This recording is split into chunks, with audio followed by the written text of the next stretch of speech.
እንዴ ወይ እሲቲ ሁኝ መሀልዬ ቆይ መሀልዬ ዛሬም እዚሁ ነው ያደርኩት እንዳትይኝና እንዳታስጮሂኝ። አይ ጠዋት እኮ ነው የመጣሁት። ውሸትሽን ነው። ማታ ገብተሽ እንደምትተኝ ቃል ገብተሽልኝ አልነበረም? ምን እያደረግሽ ነው መሀልዬ? ግን እዚህ ብርድ ላይ በመተኛት እንደገና ሌላ በሽታ ማምጣት ትፈልጊያለሽ? እባክሽን ተይኝ እሲቲ። አልተውሽም። ደምሽ ፈሶ እንዲያልቅ ያደረግሽ ጉዳት ሳያንስሽ እንደገና ደግሞ እዚህ ብርድ ላይ ተኝተሽ ሌላ በሽታ ትጨምሪያለሽ። ቆይ አንቺ ግን የማይሆን እኮ የጅል ስራ እየሰራሽ ነው ያለሽው። ይልቅ ነይ ቁጭ በይ።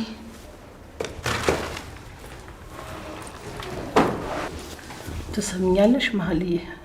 አሁንም ይሄንን ድርቅ የምትዩን ነገር እስካልተውሽ ድረስ አልተውሽም። ገብተሽ መተኛት አለብሽ። እንግዲህ እውነቱን ልንገርሽ፣ የፈለገ ተቀየሚኝ እንጂ መስፍን የሌለበት መኝታ ቤት ውስጥ ገብቼ አልተኛ። በጣም ትገርሚያለሽ። እኔ እኮ አስተዋይ ሰው ነበር የምትመስልኝ መሀልዬ። ብሩክንም መስፍንንም አትወጃቸውም ማለት ነው። ሲተ መሀልዬ፣ ወይኔ ጉዴ መሀልዬ፣ ይቅርታ የኔ እናት። አይዞሽ ደህና ነኝ። እኔ እኮ ልክ አስይዤሽ ገብተሽ እንድትተኝ ብዬ ነበር። እሷን ኪኔ ስጭኝ፣ ራሴ ነው ሞኝ ትንሽ ቢሆንም ግን ጥሩ ለማስያዣ አልመረጥሽም። ቀሽም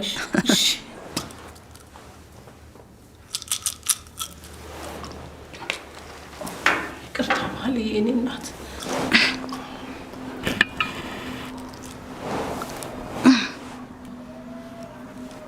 እሺ የኔ እናት። እሺ በፈጠረሽ ሴት ሁለተኛ የምወደው ልጄንና ባሌን ፍቅር ጥያቄ ውስጥ የሚከት ነገር እንዳትናገሪኝ። እሺ መሀልዬ፣ አላነሳም። እሺ አንቺ ብቻ ይሻልሽ፣ አላነሳም። ይልቅ ፀሐዩ ሳይግል በፊት የምንሄድበት ቦታ አለ፣ ደግፊኝና ልነሳ። መሀልዬ ምን እየሆንሽ ነው? እንዲህ ሆነሽ ደግሞ የት ነው የምትሄጂው?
ይገርማል። ወንድምሽን ይሄን ያህል ተወጂዋለሽ ማለት ነው?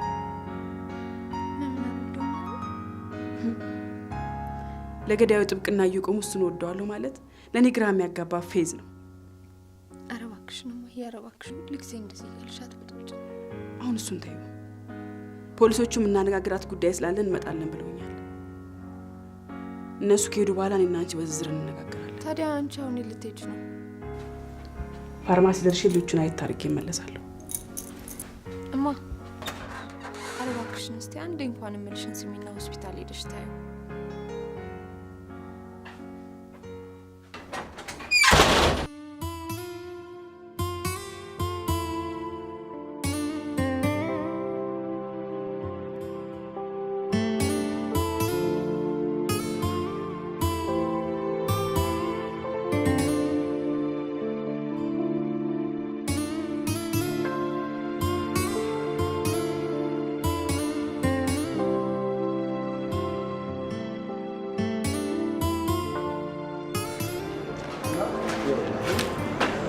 ዋናው ይሄኛው መንገድ በስተምስራቅ ተሻለ። እንደገና ምኑ ተነካና ግድ የለም ከዚህ በላይ ላሳይ ብትለኝ በሙሉ ልቤ ስለማላየው ቢቀርብኝ ይሻላል። ይልቁንስ አዘጋጅቼልሃለሁ ያልከውን ክፍል ብታሳየኝ ደስ ይለኛል። እሺ እሺ።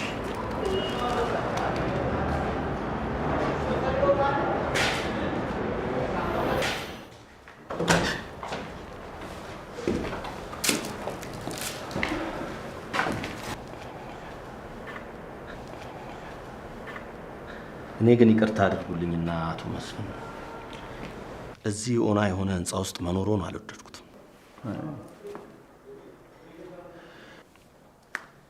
እንግዲህ በነበረን የ3 ቀን ጊዜ ውስጥ ከዚህ በላይ ምንም ማድረግ አልቻልንም። እኔም ከዚህ በላይ ምንም ፈልገው ነገር አልነበረም። ያው የተለያዩ እቃዎች እንዲገዙ አዝዣለሁ። እቃዎቹ ተገዝተው ሲገቡ ትንሽ የተሻለ የሚሆን ይመስለኛል። እነዚህንም እቃዎች እናወጣቸዋለን። ያው ይሄን ለማድረግ 1-2 ቀን በቂ ነው። አሁን ከዛ በኋላ ብዙም ስለማያስቀይም ገብተው ሊኖሩበት ይችላሉ። ከዚህ በላይ ምንም መቆየት አያስፈልገኝም። ዛሬውን ነው የምገባው። እንዴ አቶ መስፍን ነገርኩ። ከዚህ በላይ ምንም ፈልገው ነገር ስለማይኖር ያዘዝካቸውን እቃዎች በሙሉ ተዋቸው። እንዴ ይሄ በቅጡ እንኳን ጸርቶ ያልተስተካከለ ቤት ውስጥ ነገርኩ። ተሻለ እንደኔ ክህደት ላቆሰለው ከንቱ ሰው ከበቂ በላይ ነው። ኖ አቶ መስፍን እርስዎ የጠቀሱትን አይነት ሰው አይደሉም። እሱንም አውቀው ነኝ።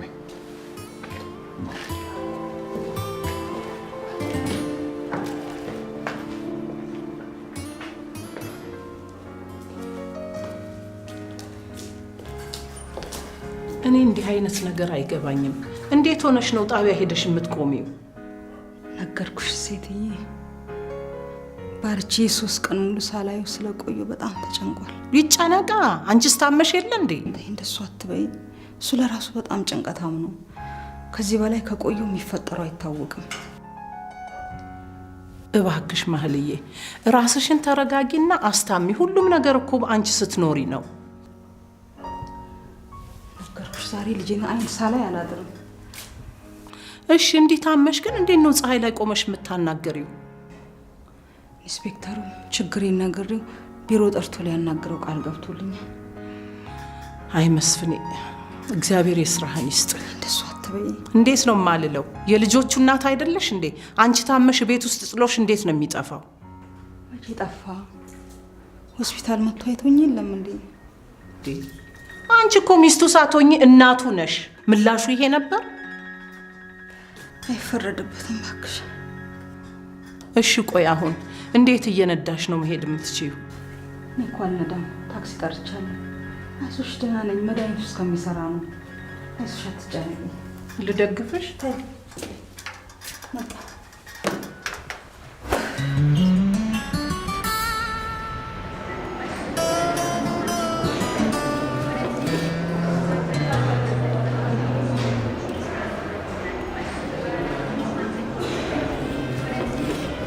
በጣም ያሳዝናል። እነዛን የመሰሉ ፍቅራቸው ሀገር ምድሩን የሚያስቀና ባልና ሚስት እንዳይሆኑ ሆኖ መቅረታቸው በጣም ያሳዝናል። እኔም ይኸው የሱቁን ስራ ብቻዬን ተያይዤዋለሁ። እሱማ በጣም ያሳዝናል።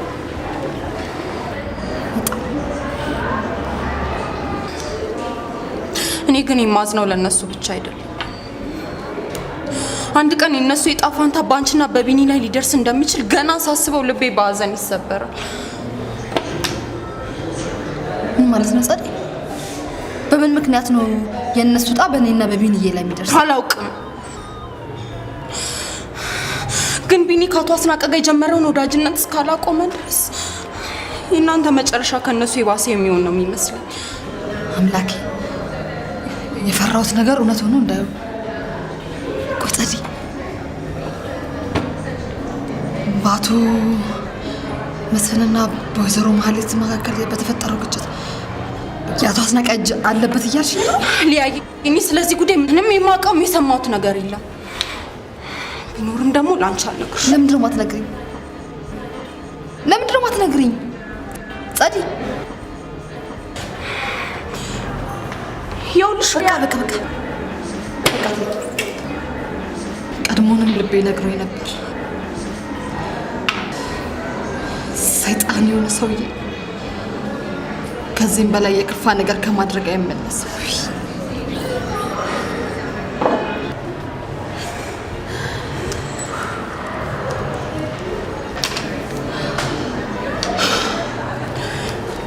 ይኸውልሽ ሊያየ የመጣሁት ለዚህ ሳይሆን ላመሰግንሽ ስለሆነ። ስለምን ነው የምታመሰግኝ? ስለ ሁሉም ነገር።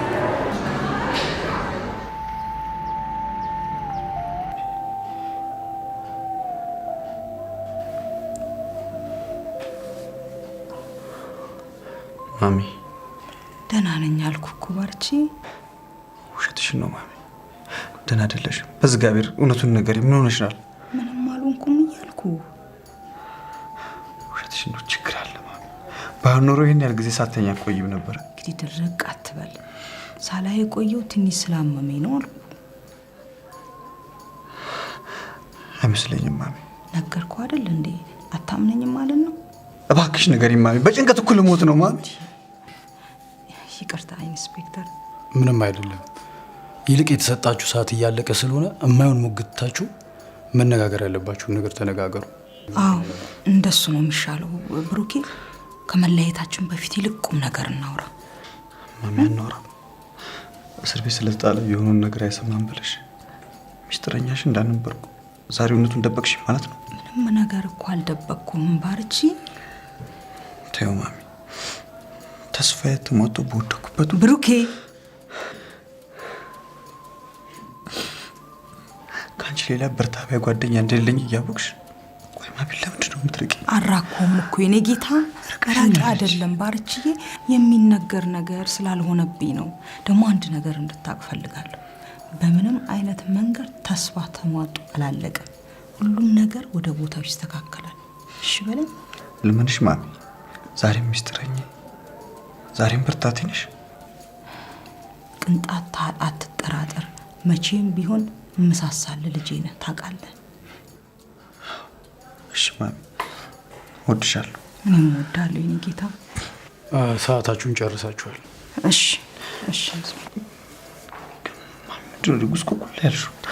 ምንድን ነው ሻሽ ምናምን ያሰርሽው? እንዴ እንዴ ምንድን ነው ማሚ? እባክህ ባርች እባክህ። እንደነገርኩ የምፈልገው ነገር ሁሉ ከበቂ በላይ ነበር። ግን ምን ዋጋ አለው?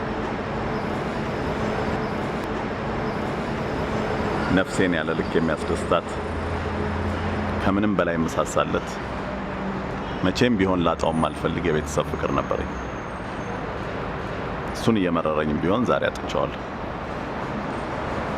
እኔ ምንም አልገባኝም አቶ መስፍን። አሁን አለኝ የምለው ብቸኛ ተስፋ ይህ ህንጻ ብቻ ነው። ህልሜንም ሆነ አድራይን አጣምሮ የያዘ ትልቅ ቅርስ ነው። እሺ በርታ።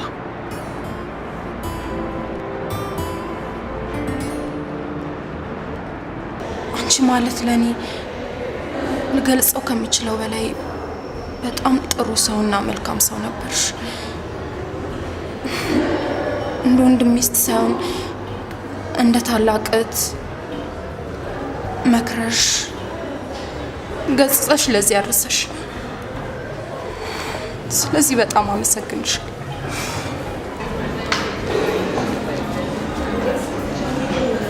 ምን የምትይው ምንም አልገባኝም። ምን ለማለት ፈልገሽ ነው? ቆይ የተፈጠረ አዲስ ሌላ ነገር አለ እንዴ? ጸዲ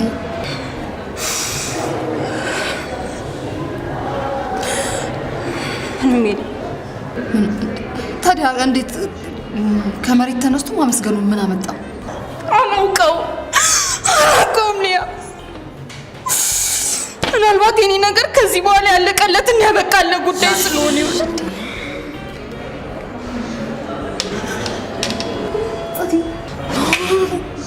በፍጹም አላበቃለት።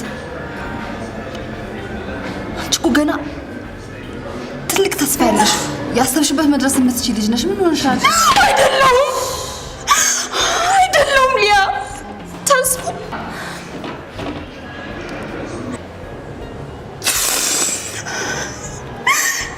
አርጅቼ ተስፋዬን በቁሜ እየቀበርኩ ሙዝ ነኝ፣ በድን ነኝ እኔ።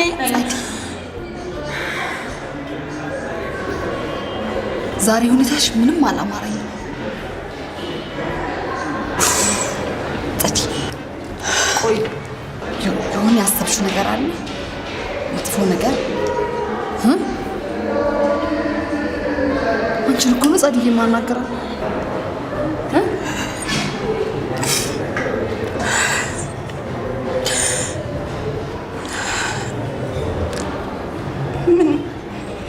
ምንም የለም። እርግጠኛ ነሽ?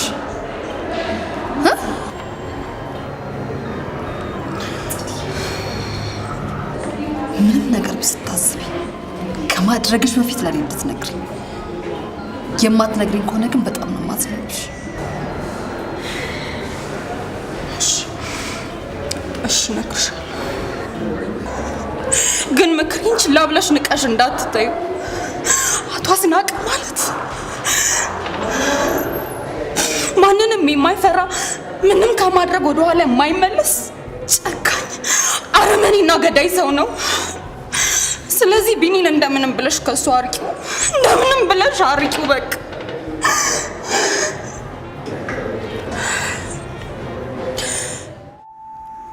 ፈጣሪ ኃይለኛ ጋስትሪክ አለበት፣ ተነሳበት መሰለኝ። ውሃውን እኮ ብትጠጣ ቀለል ይልልህ ነበር። እናትህንም አታስጨንቃት። እሺ በለና ውሃውን ጠጣ። አልጠጣም። የቤተሰቦችን ትዳር አፍራርሼ ከጨረስኩ በኋላ መሞት እንጂ ካሁን በኋላ መዳን ምን ያስፈልጋል? ባርቺ እባክህ እስቲ ተመልከታት። አባቴ አንድ ቀን እጁን አንስቶባት አያውቅም። የዚህ ሁሉ መነሻ እኔ ነኝ። እኔና አባትን ያለያየኸው አንተ አይደለህም። እኔም እኮ ደህና ነኝ። ይኸውልህ ይህን ያህል የከፋ አይደለም። ደህና አይደለሽም ማሚ፣ ደህና አይደለሽም። እኔ እኮ ካሁን በኋላ ህፃን ልጅ አይደለሁም። ቆይ ለምንድን ነው ግን እንደ ህፃን ልጅ የምትሸነግኝ? አልሸነገልኩም እኮ ባርቺ፣ አልሸነገልኩም። ልጄ ታሟል ኢንስፔክተር፣ ልጄ ታሟል። ወደ ሆስፒታል መሄድ አለብን። ይህ እንኳን ለጊዜው የሚቻል አይመስለኝም። ለምንድን ነው የማይቻለው? በህግ ጥላ ስር መሆኑን ረሱት እንዴ? አልረሳሁትም። ካረሱት መልካም። እስረኞች ሲታሰሩ የራሳቸው የሆነ መንገድ አለ። ገባኝ። ታዲያ ለምን ዝም ብለህ ታየዋለህ? ለማንኛውም እስኪ ያረፍ በሉ። ብሩክ እሺ በለንና ጠጣ። አትድከሙ። ካሁን በኋላ ሐኪም ሄድ ነኝ። ብታድኑኝ አንቺና አባቢ ስትስማሙ ብቻ ነው። እሺ አሁን ስለ እሱ አታስብ፣ ስለ ራስህ እስቲ ተጨነቅ። በአንድ ሳምንት ውስጥ በቶሎ ተነጋግራችሁ አባቢ ወደ ቤት ተመልሶ ማይመጣ ከሆነ ማሚ አትጨርሰው እሱን ቃል። ባርቺ ኢንስፔክተር እንሂድ። እንዲህ ባርቺ፣ እሺ ና ሳመኝ ባርቺ። ወይዘሮ ማህሌት ለነገሩ ሰዓታችሁን ጨርሳችኋል።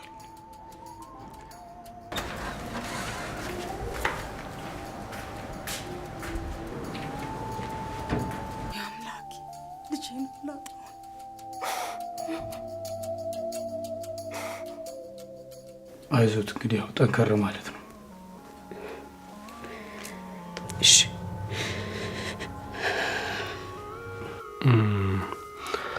ታምራት በሞቱ መጨረሻ አካባቢ በጣም የሚያስጨንቀው ነገር እንደነበረ መረጃ ደርሶን የመጣ ነው። ኢንስፔክተር ገዳዩ እንደሳችሁበት አይደል እንዲያሰራችሁት? አይሳሳቱ። በጥርጣሬ ታሰረውላ ወንጀለኛ ነው ማለት አይደለም። እንዴት ማለት? ማለት ማንኛውም በህግ ጥላ ስር ያለ ሰው ወንጀለኛ የሚባለው ወንጀሉ በፍርድ ቤት ታይቶ ጥፋተኛ ነው ሲባል ነው።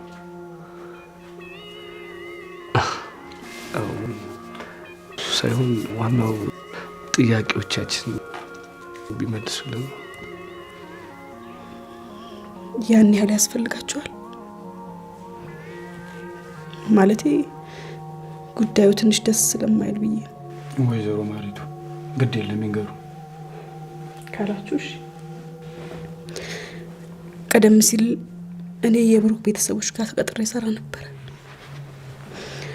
እናም ያኔ መድኃኒት ከአባቷ ሳይሆን ከአቶ መስፍን እንደተወለደች ሰምቶ በጣም ተበሳጭቶ ነበር። ይህ ታዲያ ለምንድን ነው እሱን ሊረብሹ ይቻላል? ብሩክና መድኃኒት ቀደም ሲል የፍቅር ግንኙነት እንዳላቸው ነግሬያችሁ ነበር። ታዲያ እንዴት ይጠፋቸዋል? ልክ ነው። እሱ ሳይሆን ዋናው ወሬውን አምኖ ተቀብሎ እርሶን ሊጠረጥርበት የቻለበት ምክንያት ነው ያልገባኝ። እኔም ግራ የገባኝ ይሄ ነው። ለወትሮ ልጄ የሰው ወሬ አይሰማም ነበር። በእኔ በእናቱም ጠንካራ እምነት ነበር። ስለዚህ ወሬውን ከታመነ ምንጭ ነው የሰማው ማለት ነው። ኢንስፔክተር፣ ከኔ ከእናቱ በላይ የሚታመን ሌላ ሰው ከየት ይመጣል ብለህ ነው?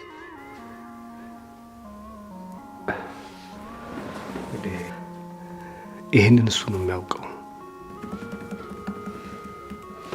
እንደው ካነሳ ነው አይቀር ማን እንደነገረው አልነገራችሁም? እከሌ ብሎ በስንት ጠቅሶ ባይነግረኝም የተገደለለት ማታ ለምን እንደጠረጠረ ሲጠይቀው እኛን የሚያሉ ትልቅ ሰው እንዴት ይዋሻሉ ብዬ ልጠርጥር ብሎኝ ነበር። የተከበሩ ትልቅ ሰው? አዎ። እንደውም ብሩክና መድኃኒትን ለመዝናናት መሄዳችሁን ወልሶ ድረስ ደውሎ የነገረው እሱ ይመስለኛል። ቆይ ይህን ጉዳይ አቶ መስፍን ሰምተውት ነበር ወይስ? አዎ ሰምተው ነበር። ኋላ ላይ በምን እንደተስማሙ ባላቅም ባለቤቱ ጉዳዩን ሰምታ ከፍተኛ ጸብ ውስጥ ገብተው እንደነበር አቶ መስፍን ራሱ ነግሮኛል።